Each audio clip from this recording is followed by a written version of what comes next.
The Strait of Hormuz is closing. Here's what you need to do right now. Right now, at this very moment, a strip of water, 21 miles wide, is holding the entire global economy hostage. Oil at 126 a barrel, gas prices spiking, grocery shelves tightening, and most people have no idea it's coming for them. I'm going to tell you exactly what is happening in the Strait of Hormuz, why it matters to you, whether you're in Ohio or London or Tokyo, and what you need to have on hand before this gets worse, because it can get worse. This is your sitrep. Most people couldn't point to the Strait of Hormuz on a map, but it controls 1 out of every 5 barrels of oil on the planet. Let that sink in. It's a narrow channel, just 21 miles across at its tightest point, sitting between Iran and Oman, connecting the Persian Gulf to the rest of the world. Every single day, 20 million barrels of oil move through that water. Saudi Arabia's oil, Iraq's oil, Qatar's natural gas.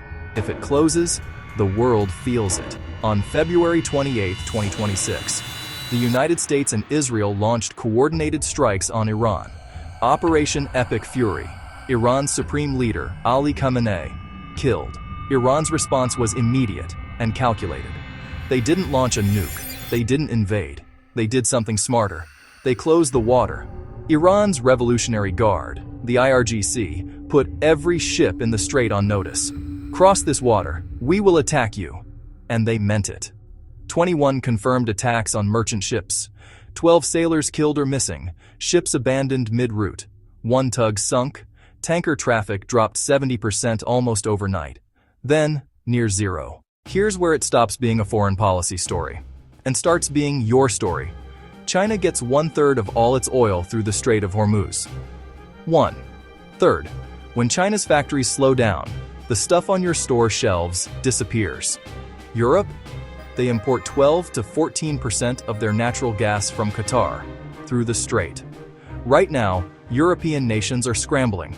France and Italy quietly negotiating with Iran, begging for safe passage. Japan, South Korea, almost entirely dependent on Gulf energy. And the United States? We produce a lot of our own oil, true. But oil is a global commodity. When global supply drops, prices spike everywhere. Brent crude already hit 126 a barrel. That's the highest price in 4 years. You felt it at the gas pump already. You'll feel it at the grocery store next. Because everything you buy was shipped. Fuel prices go up, shipping costs go up, food prices go up. It doesn't matter if the crisis is 7,000 miles away. The supply chain doesn't care where you live. The last time a crisis this big hit the energy markets, it was 1973, the Arab oil embargo. Gas lines stretched for miles, rationing, shortages, economic recession. Experts are already calling this the biggest energy disruption since then. I want to be specific here, because most people think this is just about gas prices. It's not. Fertilizer. Fertilizer is made from natural gas. Natural gas prices are surging because of the Hormuz crisis. Fertilizer prices go up. Farmers pay more. Food production drops or costs more. Your grocery bill climbs. Aluminum. Aluminum production is energy intensive. Energy costs spike. Aluminum prices spike. Canned goods, vehicles, medical equipment, building materials. All of it goes up. Medications. A significant portion of pharmaceutical raw materials comes through global supply chains tied to Gulf energy. Disruptions mean delays. Delays in production. Delays in shipping. This is a cascading failure. It starts with one choke point, and it ripples into every corner of your life. As of March 19th, the U.S. Armed Forces launched a military campaign to reopen the strait. That's good news. But here's what you need to understand. Even if the strait reopens tomorrow, the price shock is already in motion. The supply disruption is already baked in. Markets don't recover overnight. Shelves don't restock overnight. Prices don't drop overnight. The damage being done right now will take months to work through the system. Months. I want to address something head-on. Some people will watch this and say, "This guy is fear-mongering." Here's my answer. Fear is reacting when it's too late. Preparation is acting before it is. The people who waited in gas lines in 1973, they weren't prepared. The people who watched COVID empty shelves in 2020, They weren't prepared. The families who couldn't find baby formula weren't prepared. Every single one of those crises had warning signs. Every single one. This is your warning sign, right now, today. Not next week when prices spike.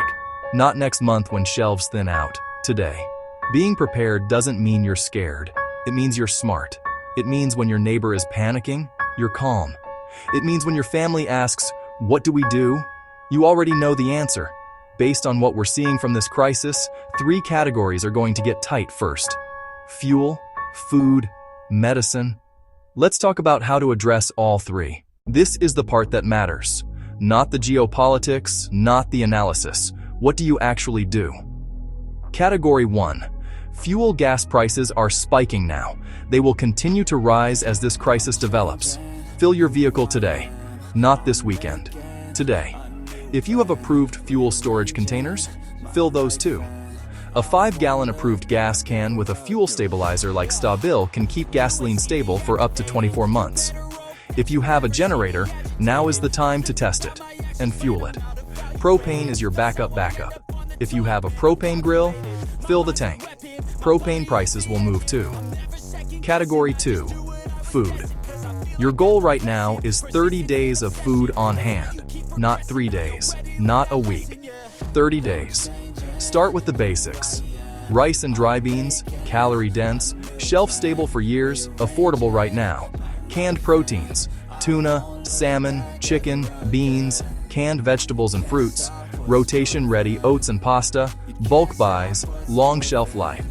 Cooking oils, prices will rise as fertilizer and transport costs climb. Salt, sugar, baking soda, foundational, cheap today, valuable later. Coffee and comfort items, morale matters in a prolonged disruption. Don't go buy everything at once and panic. Buy double on your next 3 grocery runs. Quietly, methodically, no drama. That's how prepared people operate. Category 3. Water. Water doesn't come from the Middle East, but water infrastructure runs on energy. Pumping stations, treatment facilities, distribution networks. If energy prices spike hard enough, utilities get strained. The baseline: 1 gallon per person per day. Minimum 2 weeks. A family of 4 needs 56 gallons to start. Stackable water storage containers or even sealed food-grade 55-gallon barrels are your best investment here. And a quality water filter, like a Berkey or Sawyer, gives you the ability to purify any water source. Category 4. Medications and first aid. Call your doctor today. Ask for a 90-day supply of any prescription medication. Most insurance covers it. Most doctors will authorize it. Do this now, before supply chains tighten further. Over-the-counter basics, pain relievers, ibuprofen, acetaminophen, antihistamines, anti-diarrheal medication, antibiotics. Talk to your doctor, a proper first aid kit, beyond just Band-Aids. Category 5. Cash. This one people always overlook. In a crisis, digital systems go down. Card readers fail. ATMs run dry. Internet outages happen. Keep $200, $500 in small bills at home. Hidden, secure, accessible. Cash is king when the grid hiccups. Here's the truth. This crisis may resolve in weeks. The US military may reopen the strait. Oil prices may stabilize. Shelves may stay stocked. I hope that's exactly what happens. But hope is not a strategy. What I know for certain is this. The families watching this video who take action today will be fine either way. If nothing bad happens, you have a stocked pantry and peace of mind. If something does, you are ready. That's the entire point of preparedness. It's not about fear, it's about freedom. The freedom to stay calm when everyone else is panicking. The freedom to provide for your family when the system is stressed. The freedom that comes from knowing you handled it before it was a crisis. Start today, not tomorrow, today. If this video helped you, hit subscribe. We cover exactly this: real-world events, real-world impact, and real-world preparation. This is Prepper's Sit Rep. Stay ready.